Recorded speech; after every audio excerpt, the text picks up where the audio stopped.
Well, it's, oh, that was quite loud. It's wonderful to be here this morning, and I've really, really enjoyed listening to the sessions and the conversation. And I'm going to tell you now a little bit about chocolate.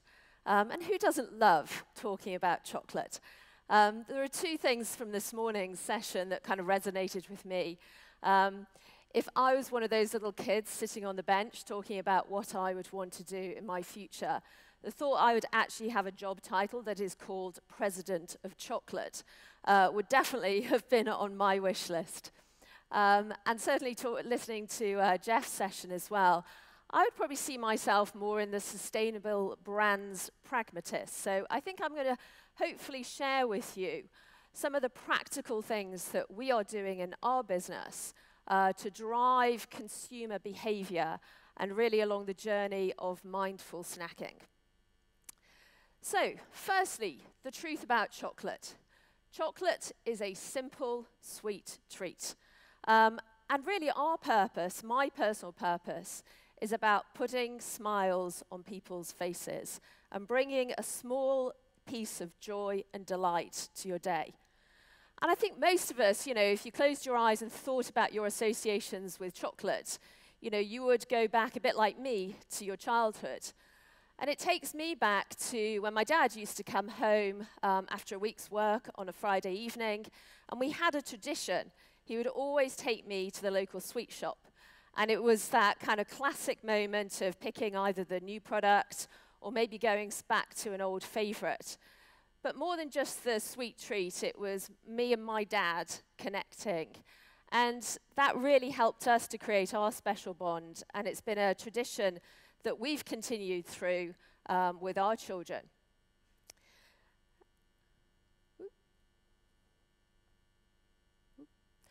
So I think really as I think about purpose, not just for me, but also for our business, it is about bringing those smiles and putting smiles on millions of consumers' faces, which is exactly what we will do today and every day across Europe. And just to kind of give you a couple of little fun facts, we take every day 500 million cocoa beans and convert them into an Olympic-sized swimming pool full of chocolate. So just kind of keep that thought with you for the day. But that really is the purpose behind our business. And I'm really, really proud as well that we have some incredible brands. And I think what's really special about our brands is that many of these brands started back in the 1800s. There's been generations of consumers who've grown up and passed those brands on to their families. And we have a real purpose to make sure that we look after these brands and nurture them for the next generation. And very much we bring our purpose of creating moments of joy through our brand communication as well. And I'm just going to show you one piece, which was from our Cadbury Christmas 16 campaign, of how we bring joy and how we bring smiles to consumers' faces. And in this idea, we basically gave the kids control of our advertising. And we asked them to come up with their Christmas wishes on how they would put a smile on somebody special for them. So can we just see the video, please? My wish for Christmas is to make my mum's journey super incredible, because she says it's like a nightmare. We will decorate the train, maybe add a little red hat to make it Christmassy. We will just put on lovely snowmans, pom-poms, pictures. It's going to be amazing. Up, up, up.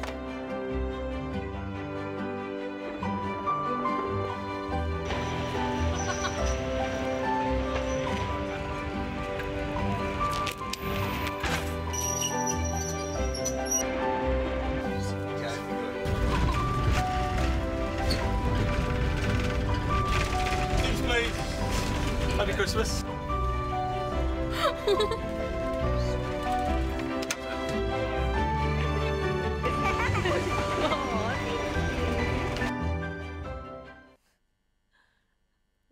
favorite. We had one for every single day of Advent, and really special. But if we are going to put a smile on consumers' faces, we also have to have a sustainable business. And we have to have a business that works for all of the stakeholders, and really that we are creating value across the chain. It starts with our farmers, and I'm very proud that we have a fantastic sustainability program with our cocoa community called Cocoa Life. And we've committed to donate $400 million to create 200,000 thriving cocoa communities. And this is just one of our farmers who we are making a difference to their lives. And I think I was laughing at the idea of getting halfway there. I'm pleased to say we are pretty much halfway there.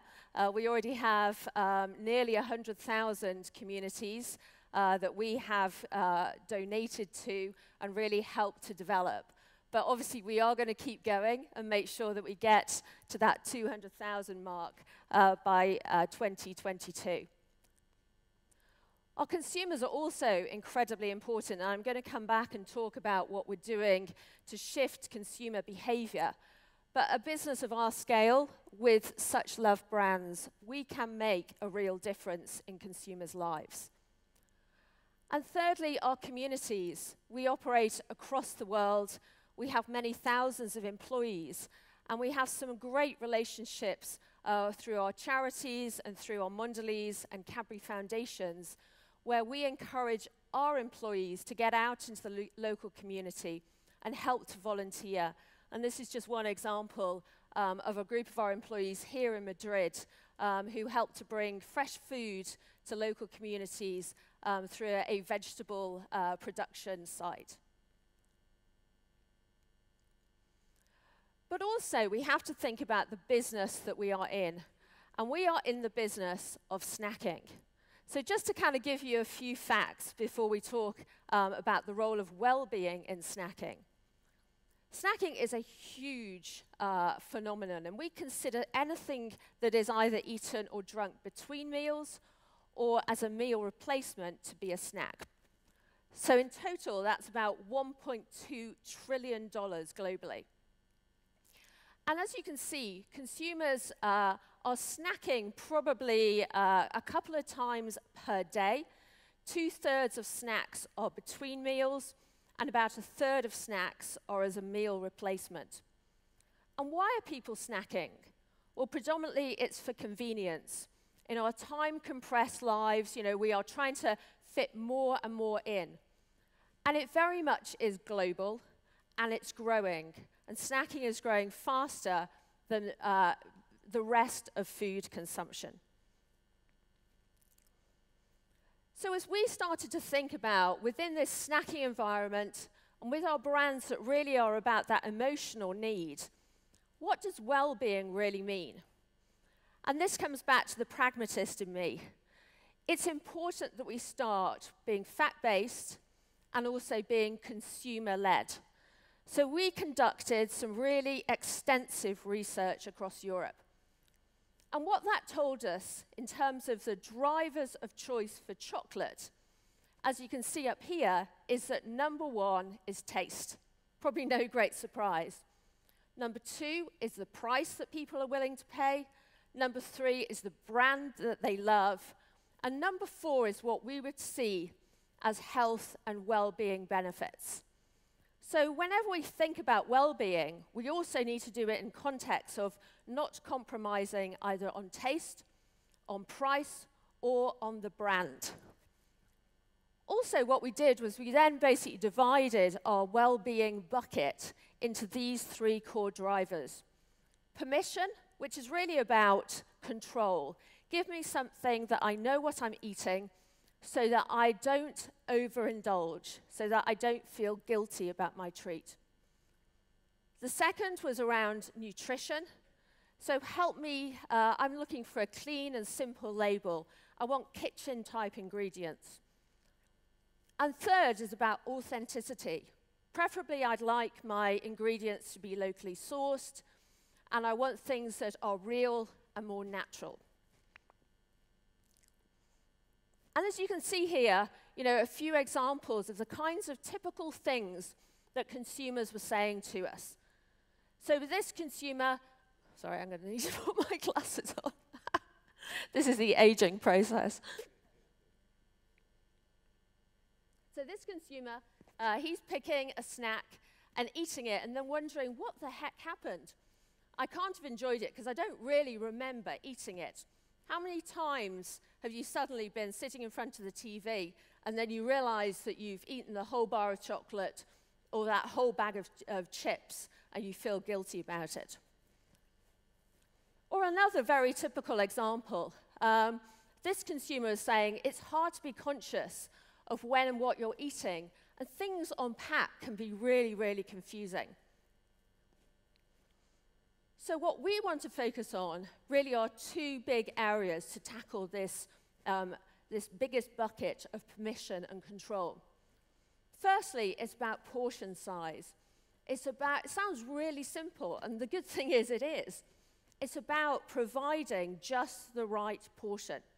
It's providing a treat size, maybe for somebody like myself at the end of the day when I'm enjoying a glass of wine. Or it's making sure that our count lines are no more than 250 calories. And we've increased by over 35% the amount of portion size packs that we have on the market in Europe. And we will be going further. And then secondly, it's about labeling. We already have front of pack calorie and portion size information, but we're not always consistent. One of my favorites on one of my own packs at the moment, it's the portion size says 18.7 grams. Who knows what 18.7 grams is in terms of a bar of chocolate? How can we make it really simple so people know that's 4 chunks? It's simple things and also being consistent that can really start to shift consumer behavior. Against authenticity and nutrition, again, this is a sort of very typical piece that came out of our research. I had some chocolate with nuts. It was at home with my brother, and we shared this, and it kept me full between lunch and dinner, and I really liked the taste. For these consumers, well-being is about that natural, authentic, more wholesome product that they're looking for. And again, here's 3 examples of some of the things that we are driving behind. Firstly, it's about staying true to our authentic ingredients.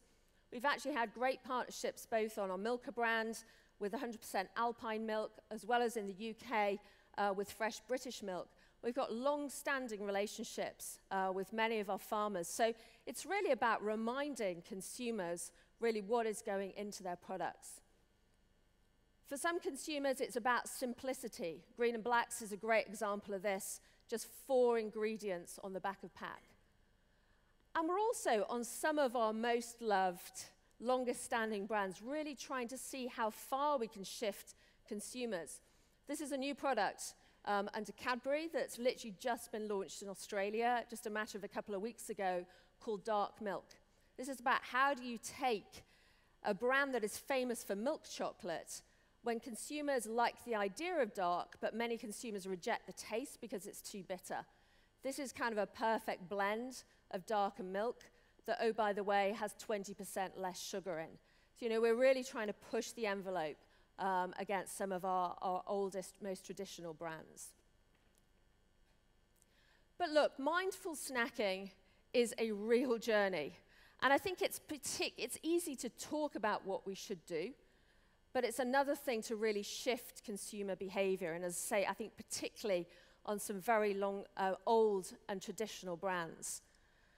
So what we're trying to do is to really focus on pragmatic change and partnering as well with the rest of the industry. And if there were 3 pieces of advice that I would give to others in the audience who are trying to make change on their brands, it would be these 3. Firstly, well-being is much more than just physical health. It's much more than just reducing saturated fat, salt, and sugar. It really is a holistic approach. Consumers are looking for both functional and emotional benefits. And they're also looking for brands to go on a journey with them. They will reject brands who make dramatic change and don't understand how to take consumers on that journey. Also, one size does not fit all. You know, I've worked across a number of different categories, and a business like, or brands in a category like chocolate will be very different from other more functional food brands.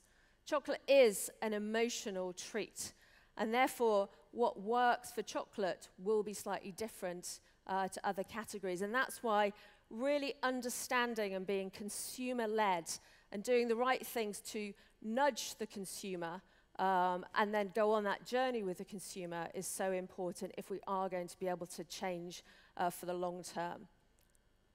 And then finally, it is about keeping it simple. If there's one frustration, I've spent my entire career working in the food and drink industry. One of my frustrations is that, you know, we flip-flop to new campaigns, and we confuse consumers by focusing on too many things. If we really were just to focus on simple things like labeling, you know, the idea that all food companies would label in the same way, country to country would look and feel the same, portion sizes would mean the same. These could be really, they sound very simple, but they can be really tangible benefits for consumers. And I'm delighted to say that Mondelez, along with a number of our peer companies, as well as AIM, are working on how we can get to one simple labeling system, one expression of portion size. I think things like this sound really simple, actually very complicated to deliver on. So those would be my 3 pieces of advice, and it is very much a long-term commitment to driving change in a way that is both good for our consumers as well as sustainable for our brands and our business. So thank you very much for your time today. Wonderful to be able to join you here in beautiful sunny Madrid. And I look forward to hearing the rest of the presentations today. Thank you very much.